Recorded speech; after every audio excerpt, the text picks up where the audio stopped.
ya bakongo.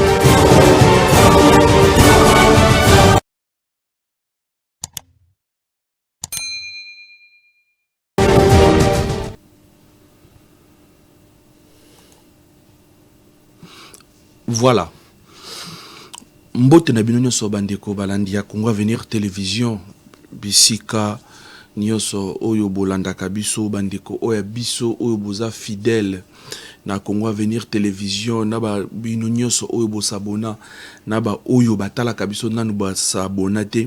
to pesi bino merci mingi na confiance na fidélité oyo boza kosala na chaîne na biso Congo Avenir Télévision. Avant to banda ma solo na biso tika ete to kende na ba news oyo eza vraiment aussi très importante. Le chef de l'État Félix Antoine Tshisekedi Tshilombo a Silaki Koyamba, le secrétaire général adjoint de l'ONU Jean-Pierre Delacroix, chargé des opérations de paix, Jean-Pierre Delacroix, sur la situation sécuritaire et humanitaire dans l'Est de la République démocratique du Congo. Et c'est là qui vraiment principal sujet au Fandelaki na butu kuna na cité ya Union africaine Jean-Pierre Delacroix azalaki accompagné na Bintou Keïta oyo toyebi aza chef ya MONUSCO awa na République démocratique du Congo. Donc Masolo et les Kanaki vraiment Wana et Jean-Pierre Delacroix à part Bintou Keïta à Zalaki peut accompagner na Xanxia envoyé spécial de l'ONU pour la région de Grand Lac et Bangwana na chef à MONUSCO ndeba accompagner qui est na audience Zalaki na yango na cité il y a Union africaine pardon kuna esika ba zoma kina mokonzamboka. À part Rwanda, le chef de l'État Félix Antoine Tshisekedi Tshilombo ayamba kipe lisusu le président de l'Assemblée nationale de la Côte d'Ivoire Monsieur Adama Bictogo oebi Vital Kamerhe abengisaki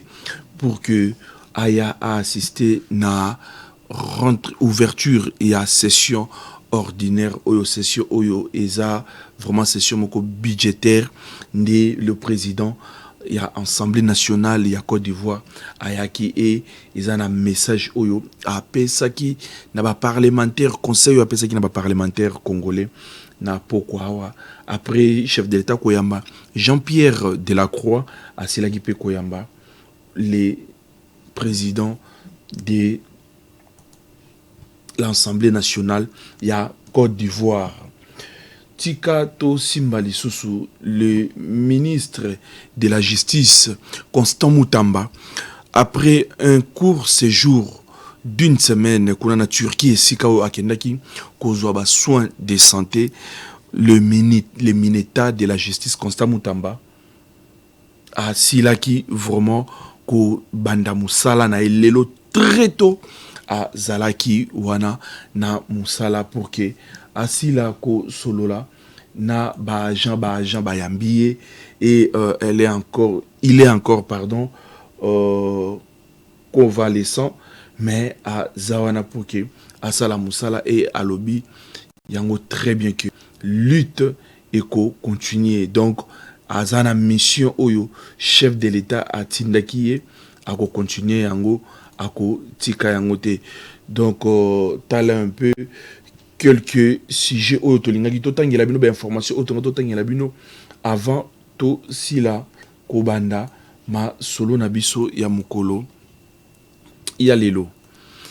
Tôt ce matin le chef de l'État Félix Antoine Tshisekedi Tshilombo a kitaki na terrain a kitaki a salaki visite moko surprise a surprenaki ba écolier na ba écolière nyonso a ponaki moi quelques écoles oyo a lingaki yemoko vraiment 2 semaines après la rentrée scolaire a kende ko vivre effectivité il y a gratuité de l'enseignement. Comment est-ce que ça se passe? 2 semaines après, est-ce que bah école nyonso qui est là si et zongi le chef de l'État était accompagné na ministre il y a éducation donc na délégation monene oyo le directeur du cabinet Anthony Kinzo oyo ba accompagné qui est le chef de l'État 7h30 azalaki déjà na école akindaki na école moko oyo eza parmi ba école ya makasi ezali école nini oyo chef de l'État a bandaki na commune ya Kalamu école primaire Kamina na EP1 et de Yolo Nord. Donc ils a premier établissement officiel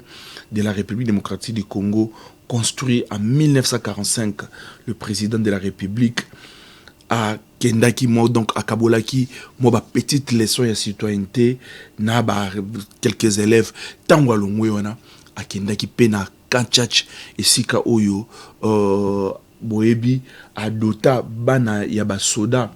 parce que bana ba soda pe bazana droit il fallait batanga malamu chef de l'État a kendaki kuna kota la commun ce qui bana rentrée scolaire et salami est-ce que gratuité de l'enseignement vraiment bah za ko respecter yango et zalaki surprise à monene oyo chef de l'État a salaki na tongo ya lelo ya na tongo ya journée ya le 16 septembre na moment oyo kote kuna na assemblée nationale et puis na sénat ba rentrée parlementaire bande ko sala yepé aponaki akende ko solola na bana classe ko tala ba écolier na ba écolière comment est-ce que ba makambu eza koleka vraiment na ngambu na bango. 7h30 ils sont là pour apprendre. Ces élèves de l'école Kamina de Yolo Nord dans la commune de Kalamu ont repris les chemins de l'école depuis le 2 septembre, date officielle arrêtée par le gouvernement. Papa est le chef de la famille. Le président de la République est venu rendre visite à ces jeunes élèves de l'école Kamina, première école officielle du pays construite en 1945. À son arrivée, le président Félix Tshisekedi était ovationné par tous les habitants du quartier sortis pour l'accueillir.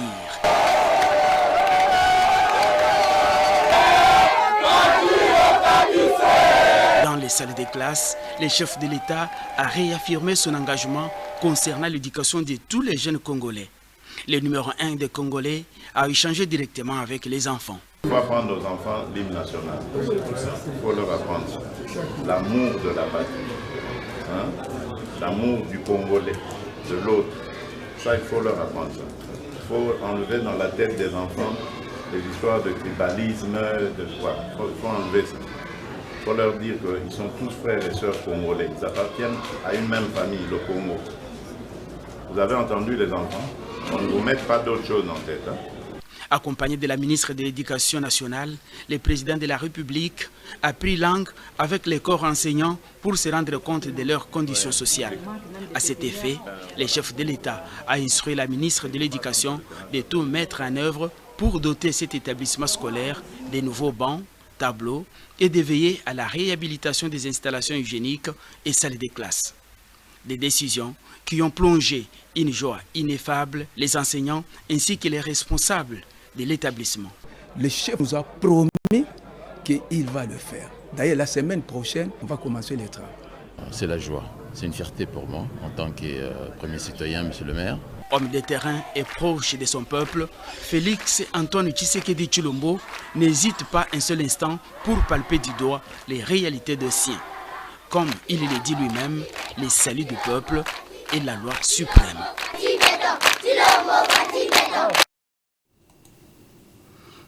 Voilà. Wana Bomonaki, chef de l'État, Abanda Kina nous visite déjà 7h30 na l'épée Kamina, école primaire Kamina, EP1, 2 na Yolo Nord, école Kamina, où ils ont premier établissement public yango wana lingaki vraiment akende ye moko ko se rendre compte na effectivité ya gratuité et kokoma na sur le champ bomoni école yango vraiment donc ils appellent ba problème mingi ba ban ba installation sanitaire ils a bien été donc ba condition oyo mingi ezalaki malamu te. Le chef de l'État les a promis déjà dès cette semaine misala il y a kobongisa yango ya réhabilitation yango et ko salama. Donc voilà ezalaki message oyo ya espoir ya esengo oyo ba silaki ko sepela na yango et nasima wana le chef de l'État a longwa ki wana akendaki pe na école mususu oyo ITP Tchachi to ebiango ITP Tchachi donc kuna na kan Tchachi awa eza kutoka juste pembeni na ye na sima yenda kuna ye et c'est quand donc le chef de l'État pe akendaki ko s'enquérir na situation comment est-ce que makambu et zalipe ko leka na mo pandi wana to si la kotala. On a profité pour échanger avec ses élèves et leurs enseignants pour prendre connaissance de leurs préoccupations et ainsi pouvoir forcer l'amélioration du système éducatif. Comme je vous l'ai dit, nous avons un grand pays qui rayonne et qui doit rayonner au cœur de l'Afrique. Et pour ça, on doit s'appuyer sur notre jeunesse. Voilà pourquoi nous nous impliquons pour vous former, pour que vous n'ayez aucun complexe vis-à-vis des autres, que vous soyez fiers de votre pays et que vous continuez à le bâtir avec les générations qui viendront après vous. Comme le stipule l'article 43 de la Constitution actuelle de la RDC, loin d'être un simple slogan, la gratuité des études primaires est de mise ici pour les enfants de militaires. Avec la gratuité de l'enseignement, tous les enfants vont à l'école, même ceux qui restaient à la maison. Et vous voyez qu'il y a beaucoup d'enfants dans des salles de classe. Nous remercions le président de la République, Félix Antoine Tshisekedi Tshilombo, qui a pensé aux enfants des militaires de réhabiliter l'école parce qu'avant, les enfants se mettaient au sol. Ils n'avaient pas de bancs, même des tableaux. Je suis content de cette école parce que c'est très bien. Au total, 1214 élèves ont été enregistrés cette année à l'EP1 et 2 Tchachi, dont 610 filles. Le chef de l'État a clos sa visite à l'école technique ITP Tchachi. Environ 1600 élèves vont bénéficier d'une formation purement technique dont 5 options, à savoir la mécanique générale, automobile, l'électricité générale, construction et électronique.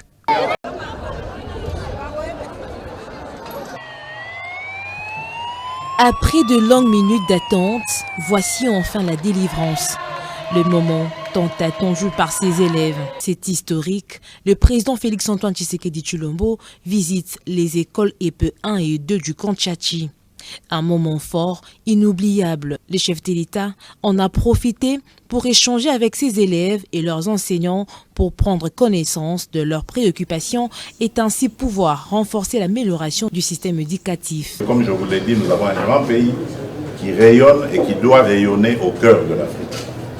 Et pour ça, on doit s'appuyer sur notre jeunesse. Voilà pourquoi nous nous impliquons pour vous former, pour que vous n'ayez aucun complexe vis-à-vis des autres, que vous soyez fiers de votre pays et que vous continuez à le bâtir avec les générations qui viendront après vous. Comme le stipule l'article 43 de la Constitution actuelle de la RDC, loin d'être un simple slogan, la gratuité des études primaires est de mise ici pour les enfants de militaires. Avec la gratuité de l'enseignement, tous les enfants vont à l'école, même ceux qui restaient à la maison. Et vous voyez qu'il y a beaucoup d'enfants dans des salles de classe. Nous remercions le président de la République, Félix Antoine Tshisekedi Tshilombo, qui a pensé aux enfants des militaires de réhabiliter l'école parce qu'avant, les enfants se mettaient au sol. Ils n'avaient pas de bancs, même des tableaux. Je suis content de cette école parce que c'est très bien. Au total, 1214 élèves ont été enregistrés cette année à l'EP1 et 2 Tchachi, dont 610 filles. Le chef de l'État a clos sa visite à l'école technique ITP Tchachi. Environ 1600 élèves vont bénéficier d'une formation purement technique dont 5 options, à savoir la mécanique générale, automobile, l'électricité générale, construction et électronique.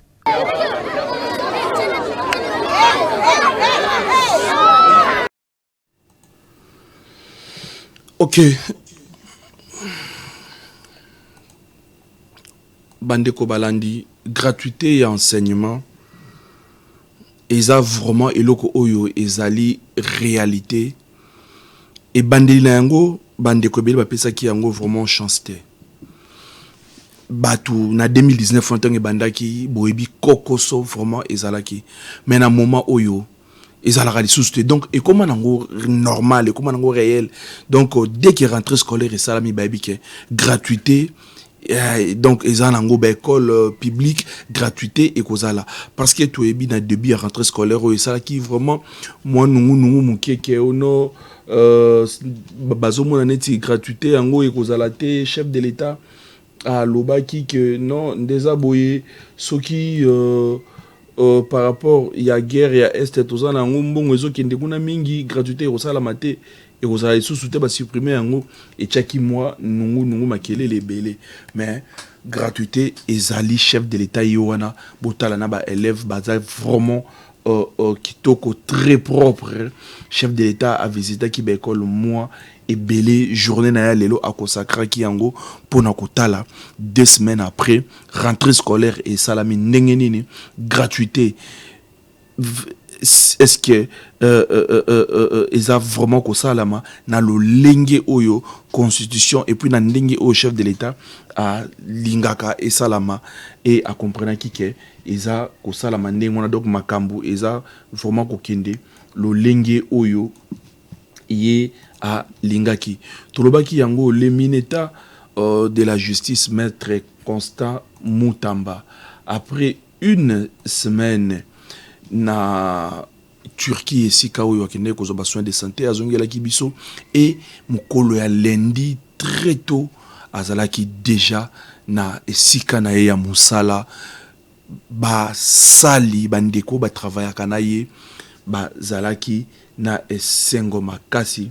batu ba leli maya misu eza kotanga batu ba leli ba sambeli nzambe et à lançant qui a encore un message fort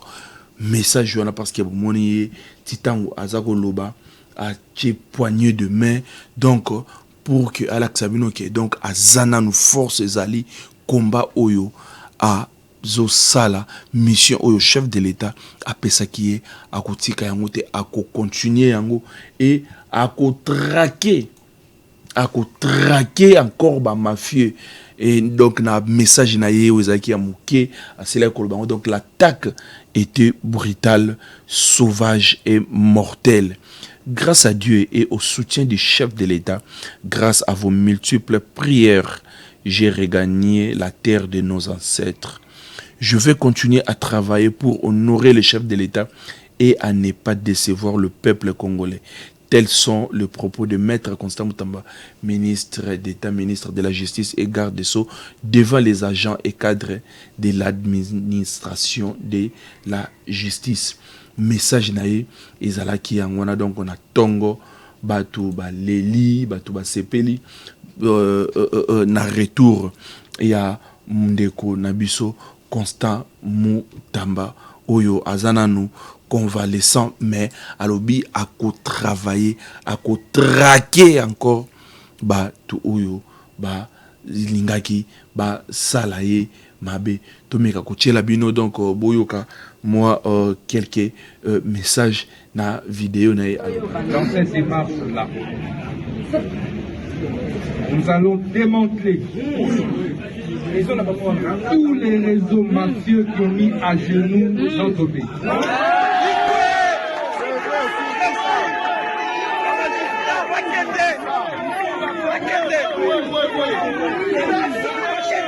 Nous n'aurons pas besoin des hommes forts. Mobiliser pour mettre fin aux réseaux mafieux qui se sont accaparés des richesses du pays au détriment du peuple. La question du développement du pays n'est plus une question d'option, d'alternative. C'est une décision prise par son Excellence, Monsieur le Président de la République. Je suis un simple exécutant. Tel un bon soldat, les records. Aujourd'hui, on ne saisit plus les comptes, les avoirs des entreprises publiques, services publics, établissements publics. Il n'y a plus de saisie des comptes, il n'y a plus de saisie des biens, parce que nous avons apporté une réforme courageuse. Avant, les entreprises publiques étaient des vaches à lait, des criminels économiques, des voleurs d'État.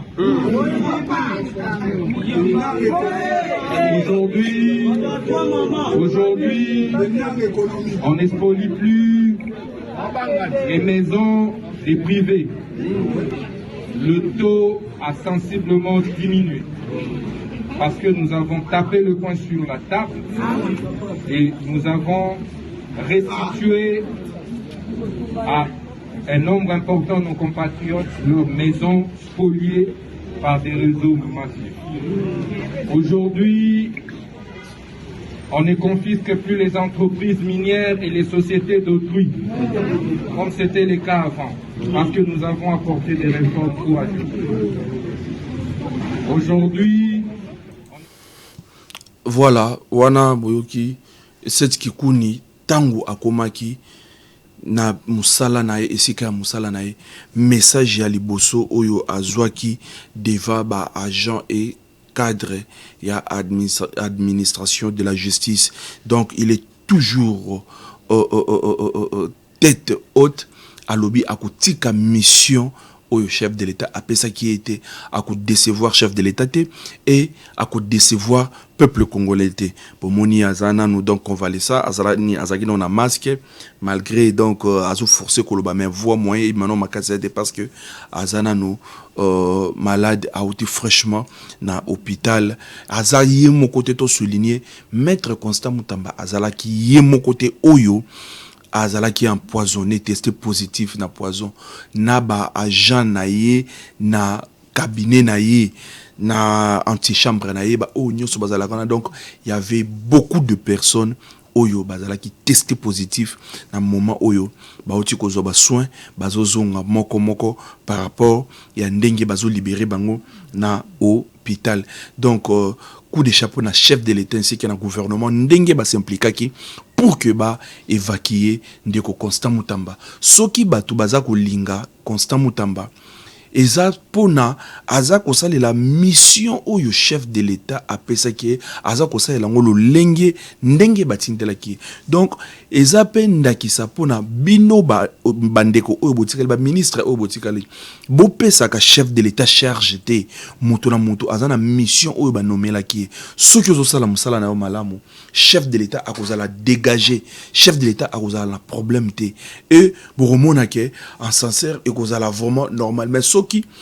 bino ba pesi bino ba tâche tango boko koma esika musala bino bokomi ba locataire boyebi système ba locataire ndenge ba vivaka na mapangu locataire même ici en poule baby locataire a ko changer en poule te exemple ba locataire o ba changer ma mingi ba ko changer te ngana ko changer te ezana on peut lupangu na ngai te moko lupangu nde a ko changer en poule moi matite boti moi pelouse moi fleur te na kokata te moko lupangu nde a kokata. Donc ezana ndenge ona namba membre et belé ya gouvernement au lieu basala musala oyo batindela ki bango tomba kokoma sur place bakomi ko sala makamususu mayele na bango bakomi ko multiplier mayele na bango na koluka ba voisin moyen ndenge nini bakoki ko détourner misolo ya l'État. Bravo na Judith Sumwina Tuluka, Judith Suminwa Tuluka, bravo na yo parce que aza mwana mwasi oyo alakisi vraiment que elle est apte aza combattante de la première heure. Tolobaki yango ti na ba les 16 na ba 2h 3h 5 heures tolobaki yango mais rentrée parlementaire et kosala mandenge nini parce que session oyo ezali consacré kaka na makambo oyo ba loi de finances donc dans session budgétaire ndenge tolobaka avant rentrée parlementaire salama il a fallu que la première ministre aya ko déposer loi des finances donc toyeba budget naie et kozala ya motango boni mais à notre grande surprise na 6 heures juste total à cortège il y a Premier ministre et Koti na Parlement kuna akenda qui est pas Vital Kamerhe pour remettre projet de loi naye, donc à remettre 3 projets de loi BJP à Sili Kozongi Sayango Bandeko, donc Tikana Sabinote Judith Soumouina a bâti donc 21%, il y a augmentation na budget nabiso, donc budget naye et 18 milliards de dollars, donc à cause de la makasi yako sangisa yako Congola yako récolté 18 milliards de dollars parce que projet de loi budgétaire wana ezali amimoni ete donc na ndenge bakosalela musala na ndenge bakokongolela mbongo donc bakoki kusangisa 18 milliards de dollars botala eloko oyo ezalaki vraiment ya motuya bravo oyo tobeteli maman Judith Soumouina tango silisiona et puis quelques heures nde ba rentrée parlementaire et salami na Sénat et salami pe na assemblée nationale, donc wana bo sila koyoka totela bino déclaration na ye ndengenini masolo ezalaki kuna na parlement tango bayambaki et pas président de l'Assemblée nationale Vital Kamerhe azalaki accompagné na quelques membres du gouvernement tomini wana VPM ya économie bon moni pour esika o ya telemi mupandi o ya telemi, donc il faut déjà comprendre que Mukoko Samba azawana parce que Mukoko Samba bandeko to bisamino Mukoko Samba c'est le formateur ya matata bomoni munoko makasi nyonso matata zana yango c'est Mukoko Samba, la personne au télémina c'est Judith Soumouina. Et tango Mukoko Samba était ministre ya budget na matata 1 à 2012 wana Mukoko Samba ministre ya budget et nani azalaki Judith Soumouina azalaki conseillère, donc allez-y comprendre. Tomoni on a VPM Liaou, Tomoni VPM il y a plan, azali VPM ya justice, ministre ya budget, ministre ya communication, ministre ya aménagement du territoire, ministre ya développement rural. Donc équipe ya munene zalaki wana pona kokende ko accompagner la première ministre a déposé budget naé avant rentrée parlementaire. Donc aza la femme de parole alobaki yangoke bakoya à temps pour na déposer loi budgétaire na bango et ayepe à temps parce que biso tonga to kamwa que rentrée parlementaire et salama ye aya a déposé budget de tout ebate bon ça va gouvernement ndenge ba kotambola boye budget et ozala combien bo si la koyoka message na ndenge zalaki. Ce jour, je viens de déposer 3 documents importants. Il s'agit du projet de loi de reddition de comptes pour 2023. Nous avons aussi déposé un projet de loi de finances rectificative pour l'exercice 2024. Le 3e document qu'on a déposé, comme vous l'avez dit, c'est le projet de loi de finances pour l'exercice 2025. Ce projet de loi, aujourd'hui, il est à hauteur de 49 847 milliards de francs congolais et ça nous donne une augmentation de 21% par rapport à la loi des finances 2024, la loi initiale telle qu'elle existe encore actuellement avant la rectification.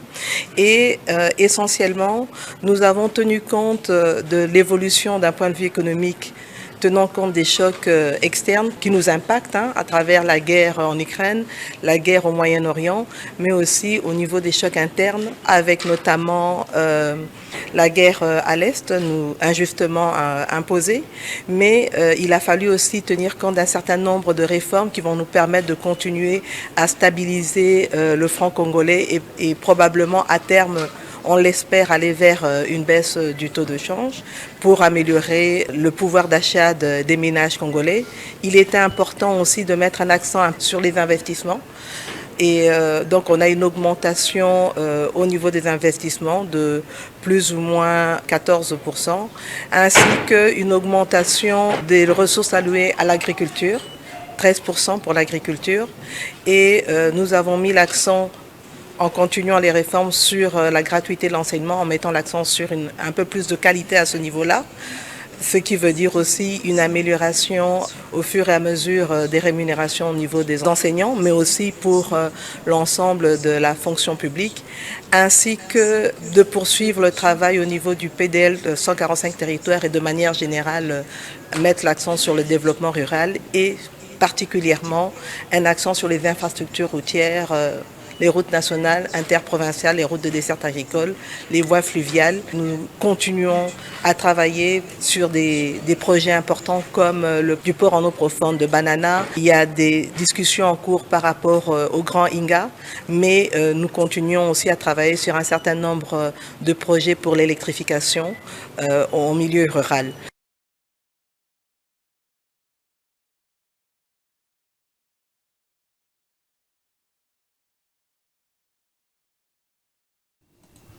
Wana ezalaki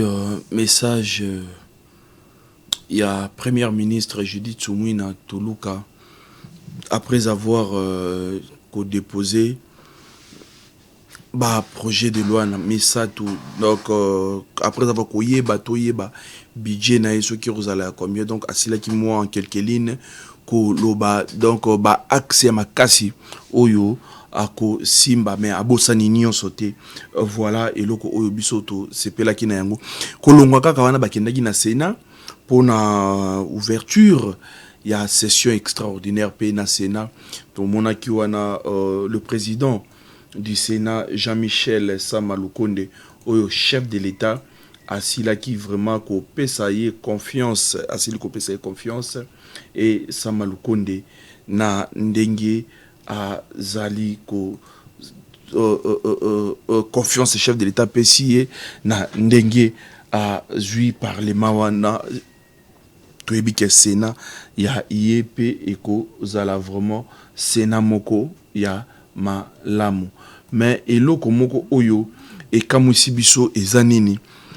Sama Lukonde tozalaka contre yete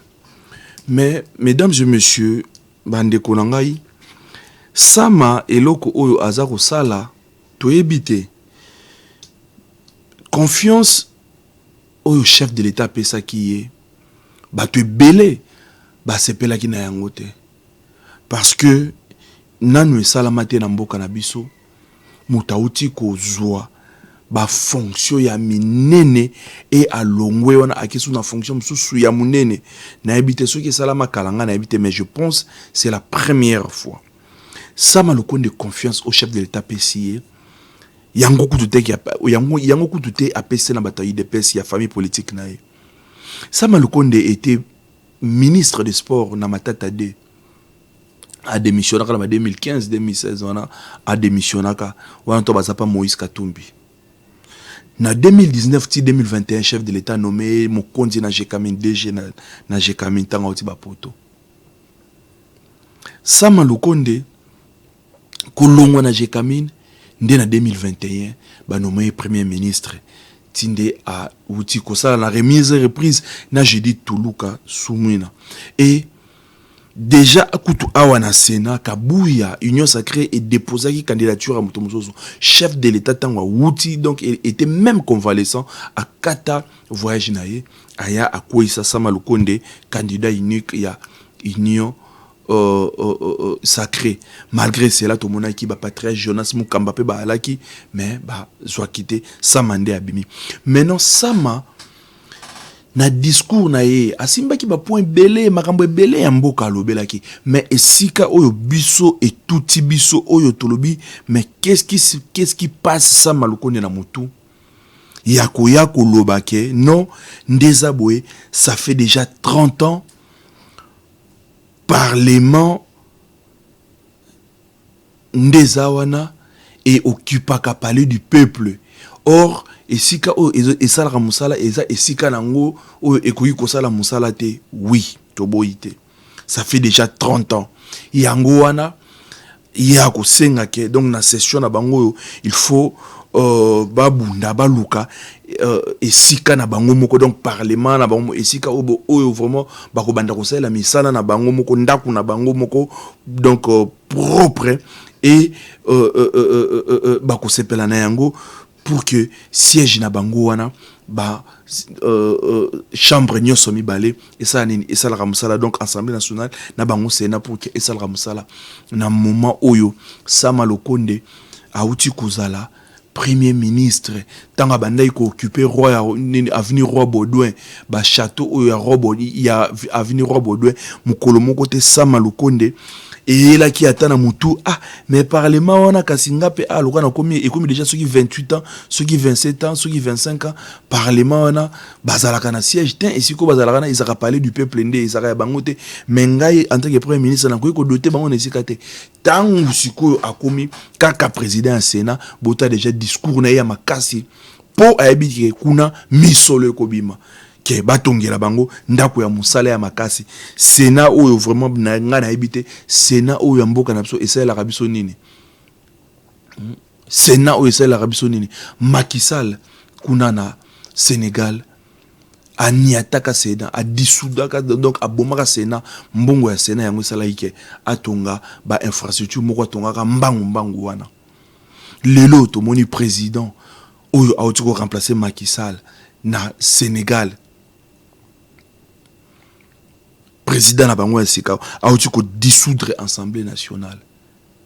pour même atabiso ana mboka na so to ngana monaka ezangai mon côté na ba congolais belé mais o ngana zoloba na nyangai et na yebike maloba ona zoloba beaucoup de congolais ba ozala ngambo mona ngai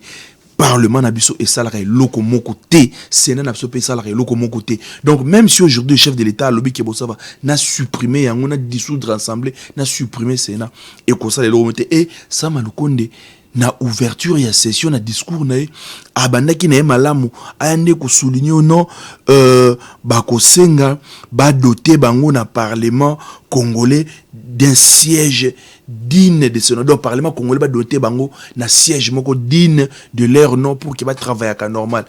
Et c'est quand tu bozali kuto bozo futela oyo bo fandela durant 30 ans bozo sala eloko mongote bongo soki bozui misolo pour que bo kenoko tonga sika na bino wana nde makambo yomonana Sama Lukonde wana ko meka ba congolais parce que ozala ki premier ministre jusque là je mâche pas mes mots selon moi nazane eloko mongote onga na retena kapana yoke en tant que premier ministre ndenge zalaki matata ki premier ministre to mona ki yango ba ndeko na biso o basala ka propriété na ville ba ko meka kopesa bango respect baki ko dîner na premier ministre bako bazo futa bambongo na bango donc ozomona matata tiré quand même ba empreinte mais yo Sama Lukonde franchement otiki eloko mokote en tant que premier ministre et chef de l'état a renouvelé ba confiance et belé et lelo yo ya les sous kolobaki non il faut basale la bino ba doter bino na siège o ezadine Sama Lukonde s'il vous plaît makambo wana yangote yangote franchement yangote iloko wana de l'eau et de l'autonomisation de la femme. Par ailleurs,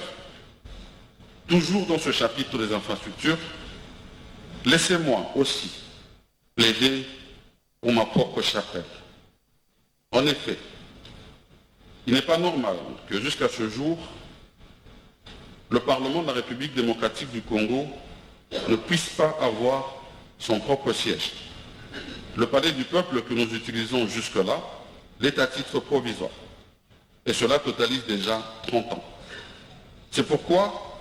de concert avec la Chambre sœur, nous devons projeter pendant notre législature l'idée de doter notre Parlement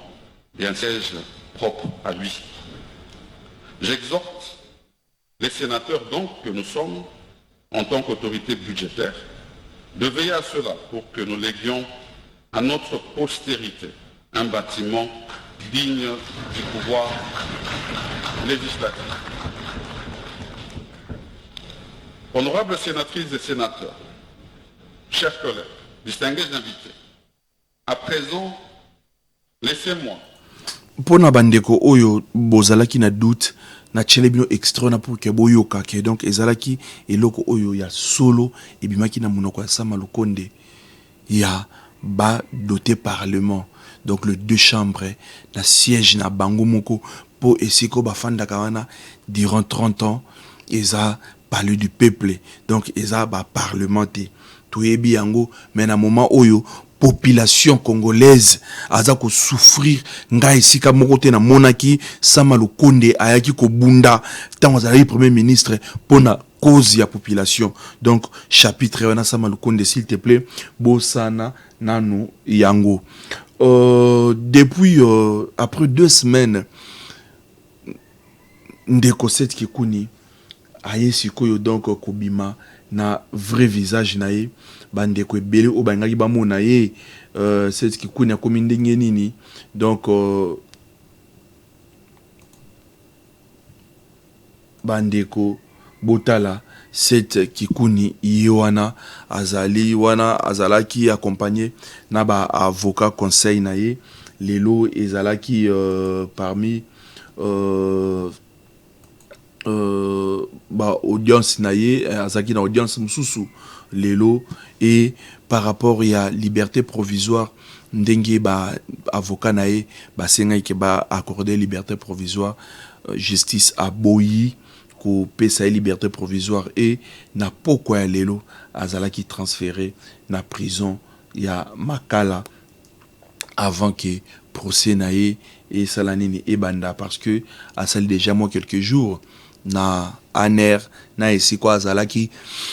yemoko a yebi esika azalaki mukolo tokozo occasion tokotuna ye soki ndeko set kikuni azalaki wapi. Donc demande ya liberté provisoire na ye eza rejeté. Toyebi yango ndeko set kikuni ezalaki na défait oyo eza en charge na ye ezalaki azako benga batu na désobéissance et puis azbanai kosala propagation de faux bruit. Toyebi ke faux bruit pa na biso bakangelaka yango ezana bandeko ebele lokola kabund bakangai na faux bruit na makamususu. Donc le temps to zela procès banda tokoyeba soki ndeko set kikuni kozane. Donc image yangwana ya set kikuni pona bandeko nyonso oyo bazalaki na besoin ya komona ye il est là aza mena na contact na famille na ye, aza na contact na famille na ye, aza na contact na ba avocat na ye, azalaki na audience lelo na moment oyo set kikuni apasaki nuit na ye na Makala ezalaki butu ya lelo. Donc set kikuni aza kuna na Makala yango wana na bandeko ba politicien oyo botikali, parce que set kikuni franchement aza na epe na poite, aza na poite lokola ba Fayulu ba Moïse, parce que Moïse barosimba ye mais na mo ba réserve, Fayulu barosimba na mo ba réserve, mais ye alingaki pasa la combo parce que makambo andoki kosala ba discours bandeko tenir aibaki yango très bien. Et ba politicien conseil au biso to kopesa bino tant bozo tenir ba discours, tant bozo linga bo se faire un nom, bo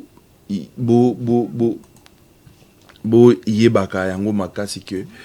omoni nga makambo o naza koloba awa nde nazo loba, est-ce que santé na ngai ezalaka malamu, est-ce que glycémie na ngai, est-ce que cholestérol na ngai ça va, est-ce que tension na ngai ça va. Po ba propos mususu okoya ko tenir ale tango erokoma yo ozoluka osala buzz, ozoluka osala combo bomone tia set kuni ndenge tout le monde akomaki médecin, ndenge tout le monde alingaki déjà asali déjà acte de décès, parce que tout le monde bana déjà kolobake non déjà nani set kuni azaya kokufa. Donc je crois ba certificat de décès déjà ezala qui établi mutu nyonso akomaki munganga na ndenge pe ba chaînes étrangères comme kolobela oui politiquement au colis, mais franchement ezaba moyen oya malamuté oyo yo okosani ni okolinga osala la politique yebisanga lelo ke ba condamné o soki 3 ans soki même inani même 6 mois ya pamba. Combien de jours déjà oyo yo ndeko set kikuni o diplotika libota na yo bana na yo bana baza sacré libota eza sacré. Donc bo luka vraiment ba politicien surtout ba opposant na ba toi o baza majorité to luka façon mosusu ya osala la politique pour le lenge o boza osala la politique eza ya ngote. Que Dieu bénisse la République démocratique du Congo. Bandeko topesi no merci na confiance na fidélité oyo bosala ki na biso na mokolo ya lelo. Les chefs de l'État a kendaki a communiaki lelo na bana ya ba école primaire et puis à kendaki na ba